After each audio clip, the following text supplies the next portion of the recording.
باب مدینۃ العلم مولائے کائنات علی مرتضیٰ کرم اللہ تعالی وجہہ الکریم کی بارگاہ میں ایک یہودی عالم آیا آپ کو آزمائش کی نیت سے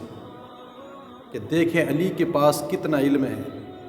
لیکن اس بدبخت کو کیا معلوم کہ جس کو میرے مصطفیٰ نے باب مدینۃ العلم کہا ہو، پھر اس کے علم کا اندازہ کوئی کیا لگا سکتا ہے۔ تو اس یہودی عالم نے آ کر کے کہا، علی یہ بتاؤ کہ اگر ایک بکری اور کتا دونوں مل کر کے جفتی کریں،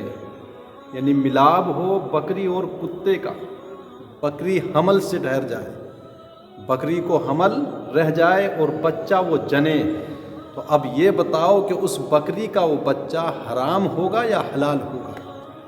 حضرت علی کرم اللہ تعالی وجہہ الکریم نے ارشاد فرمایا، اگر وہ بکری کی شکل کا ہے تو حلال ہے، اور اگر کتے کی شکل کا ہوگا تو حرام ہوگا۔ اس کے بعد اس یہودی نے کہا، اگر وہ آدھا کتے کی شکل کا ہو آدھا بکری کی شکل کا ہو تو پھر کیا فیصلہ کیا جائے گا؟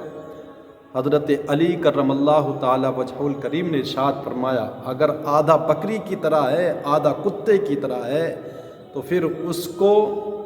دیکھا جائے گا کہ وہ کھاتا کیا ہے۔ اگر وہ گھاس پھوس کھاتا ہے تو وہ حلال ہے، اور اگر وہ گوشت کھاتا ہے تو حرام ہے،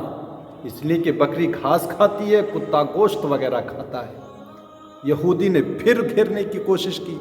اور پھر کہنے لگا، اگر وہ کتا وہ بچہ گوشت اور گھاس دونوں کھاتا ہو تو پھر کیا فیصلہ ہوگا؟